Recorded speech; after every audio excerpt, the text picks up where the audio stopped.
everyone. Good evening. This is your girl, Bekema. You're listening to the Good Citizen Radio Show. I hope you've had a fantastic week. I've had a very busy week in Abuja, going to the Nigeria Oil and Gas Week, where we had our first exhibition. Very exciting. Lots of people coming to stand. We talked about the community engagement standards that we developed for the oil and gas sector that's been endorsed by the Federal Ministry of Petroleum Resources. It's exciting that, we get to lead this, and if I say so myself, by a woman. So yes, clap for me. Anyway, the show is brought to you by ACT Foundation, and it's produced by CSR in Action. ACT Foundation is a grant-giving organization that focuses on health, education, entrepreneurship, and leadership in the region. And basically, ACT Foundation sponsors the Good Citizen Radio Show because the Good Citizen Radio Show drives active leadership. Yes, our goal is to come up with a new cast of Nigerians who speak up for what is right and who stand by what is right.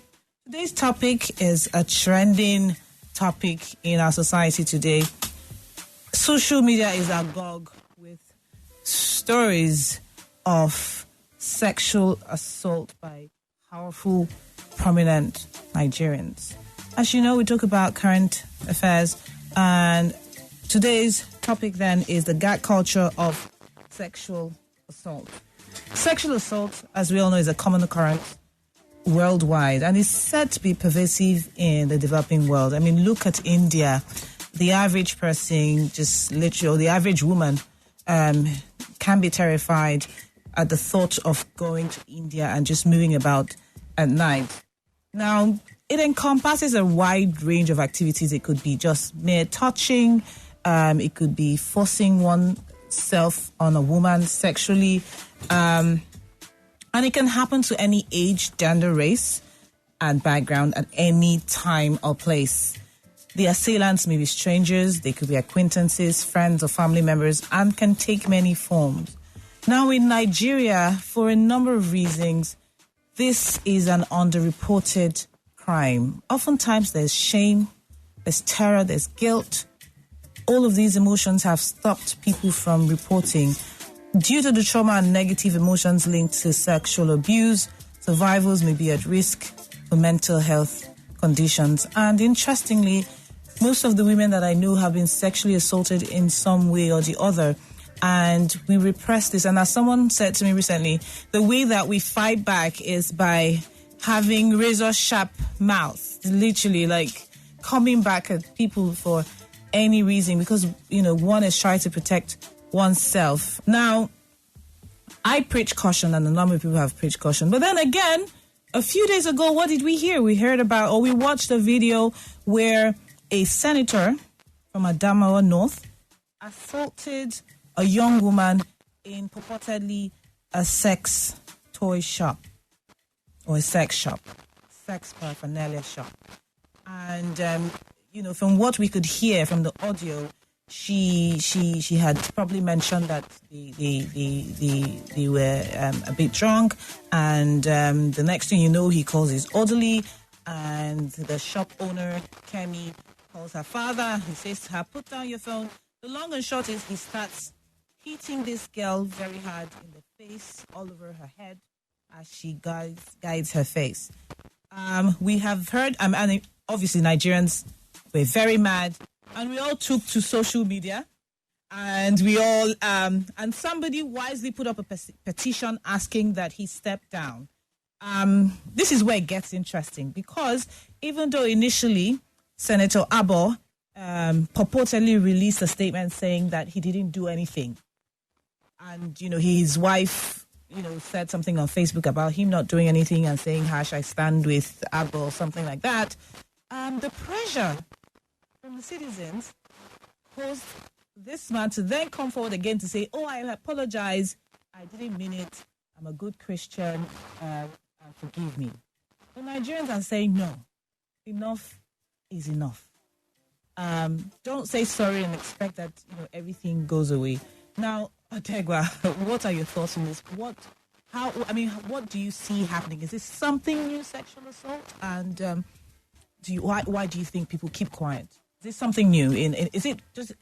Has it gotten worse over the years, or is it just that social media is amplifying? Oh yes, this? I know we think this is a new thing. This is something that women have dealt with for the longest time in Nigeria, from our mother's time, and I think that back in the day it was accepted. People didn't think that they had a voice.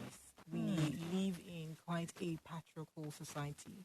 Women don't think that they can say the things that they want to, and they feel like they have to conform. It doesn't help when other women put you in the position where you feel like you also have to be quiet. It's a learned thing, and fortunately for us, we're living in the golden age of social media. We have a voice, and that is a beautiful thing to witness. In the last week, we have had at least 3 scandals, and we have been able to use the power of social media to effect change, or to start to effect change. And it's a wonderful time to be alive, to be a woman in Nigeria, and I'm really, really thankful that we're right here, right now, being able to have our voices heard. So back to your question about whether I think this is a new thing, whether it's on the rise. I don't think it's a new thing. I think it's been there. It's just that now we have a means of talking about it. It's now, although it still worries one slightly, that in the Fatou Imbu case, it took someone who is married to a celebrity, who is also a celebrity. Right? She has almost 1 million followers on social media. Right. In this day and time, that is a big deal. And that is the only reason why people sat up and took note. If it weren't for her, I mean, S.A. Walter said she was very detailed in her description of her relationship with Fatou Imbu. At the time, it wasn't rape. I don't remember. No, she didn't say it wasn't rape. She just felt that he took advantage of his She position. understood that it was abuse of power, and that is something that happens rampantly across Nigeria. I mean, it's not. Didn't you have a friend who was facing sexual assault at work and who couldn't say anything, and she's pretty senior? Who, who said that she would go to work and she'd feel this man. Oh, yes, absolutely. And we're talking about a seasoned professional here. Someone who obviously had lived and worked in the UK for a long time, got back to Nigeria, and basically carried her thinking about what the professional environment should be like. And was really, really shocked that she would sit in meetings and she would have, and this is a senior person that we're talking about. We're not talking about just, this is someone who's had a long career. And she's had to deal with this sort of thing at the office. And when she complained, when she spoke to a few other colleagues about it, they said, they were quite casual about it. No one thought it anything out of the ordinary. Yes. And yes, so it's something that continues to happen. It's there. We're hoping that now that we have a voice, and now that we begin to see that voice effect change, that these things will start to reduce. And this is the reason why, just because Senator Abo has come out to apologize, I mean, apology is a good thing, but then it was a very reactive apology. Yeah. It was an Initially, apology. he first tried to say that, it was his sister who was beating up in the shop. We didn't see the full video clip. And then his wife posted something on Facebook saying that she denied that her husband was culpable in any way. Yes. She said, people have really made a mockery of the hashtag I stand with. Yes, I know. How do you stand with someone who clearly on video... Yes. This is not reported speech. Yes. This is something that the entire nation witnessed. And you're standing with him and saying that he is completely innocent. How do you say that? How does that work? I have no idea. So this is the thing. This is back to my earlier comment about women being conforming. Feeling like they have to. How does a fellow woman watch another? It was hard to watch that video. Yes. I watched the first few seconds and I looked away. I had to force myself to go back and complete watching the video. It was difficult for me to watch that a man would hit a woman so hard and repeatedly, and to have other men stand there, or at least one other toy man stand there. That was a toy policeman. Thank you for bringing that up. And everybody seems to have ignored him. That was a toy police. I mean, what was it? I mean, his duty is to protect. He's as culpable as Senator Abu. And I think that we need a hashtag for that young man as well. He is as culpable as because Abu. he sat there, he stood there and watched, and then he helped drag her out of the shop. His one is even worse than Senator Abu because he is a policeman. Yes. His work is to protect the citizenry. Absolutely. And he stood there, watched another man hit a woman viciously, repeatedly, yes, and then drag her out. Right. Supposedly arresting her. Yes. He should be fired. And he should never, ever be in a position of, I mean... Right. So the thing is, now, as saying that we were initially on... I mean, we've agreed that man needs a hashtag. He needs a hashtag, sack the co-conspirator policeman or something like that. But if we go back to Fatu Imbo, there's been a lot of concern from Christians that this is a negative, or this gives a negative view to Christendom, okay? And, initially I actually wanted a person of the cloth to come on the show, basically to provide some clarification. But there was concern as well that they would also be judged if they came on the show. And I've seen a few hashtags. So I stand with Busola, great. And then, the guys who went to protest in Abuja says, hash church too. And I was concerned for that. Being a Christian, I was very concerned. Like, why hash church too? This is not about the church. This is about a man, right? Taking advantage of his position in the church. Okay, so what are your thoughts on that? How do you think that, what do you think that it's right? So I'd have to start off by saying that obviously the accusations leveled against Fatu Imbo are still haven't been proven. There's still allegations. He's alleged to have done these things. But we have to think about the fact that there have been too many stories. Too many stories and underlying about 30 people waiting to speak up. And very common themes across these stories. Basically, the fact that he was abusing power. This is not about the church. I'm as dedicated a Christian as is possible. And for me, the church is a place of refuge.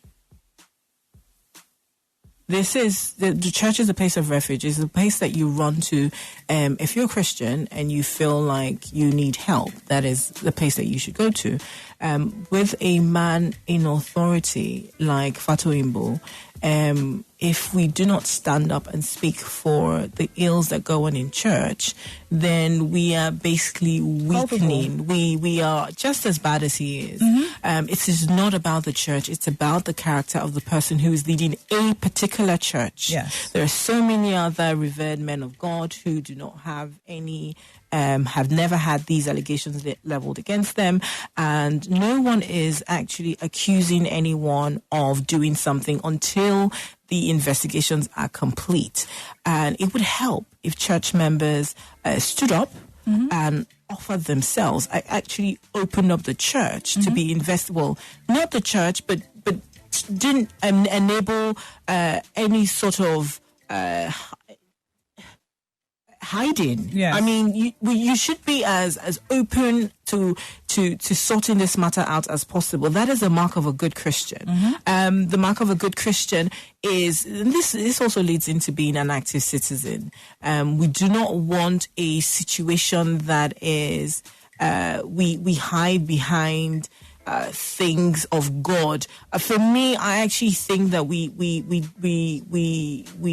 mock him when we allow these sorts of things happen.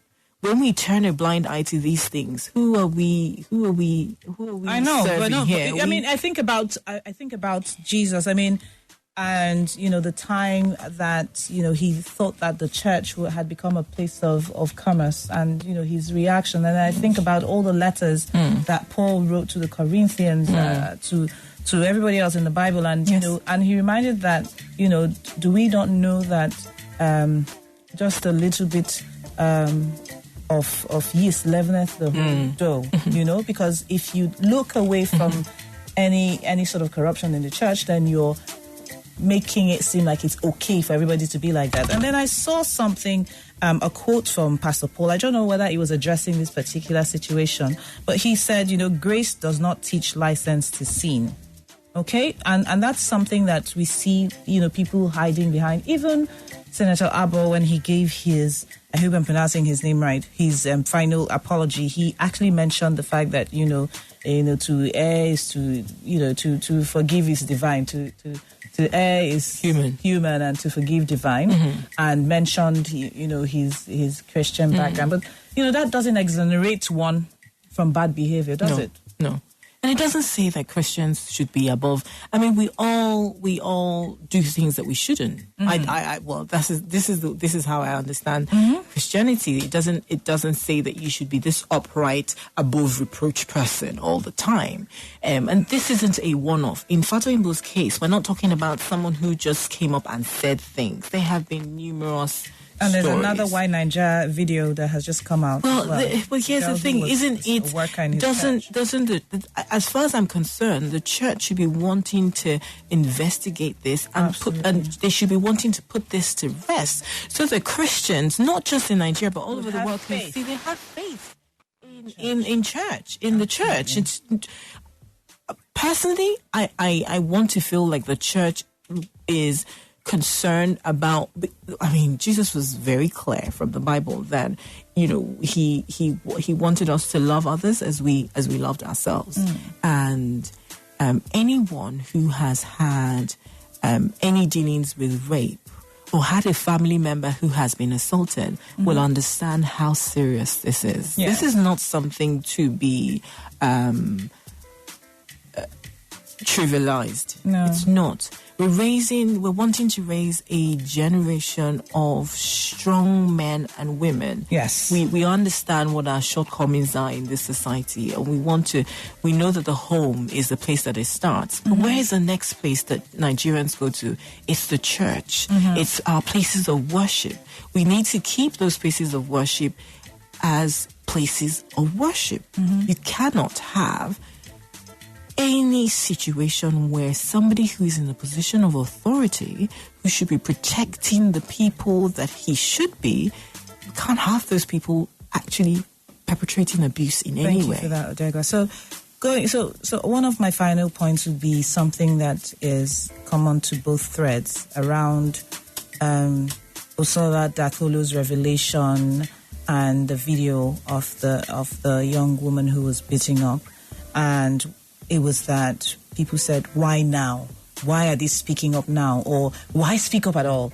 Are you trying to destroy the man's generation? Blah, blah, blah, blah, blah. That obviously is one of the reasons why people don't speak up, because they feel like you're malicious. Yeah. This is after your life has been destroyed in some way. People say, don't speak up. What do you think people need to do differently? How can the society support people to come forward? How can family, friends, the government, how can that would be your final question today?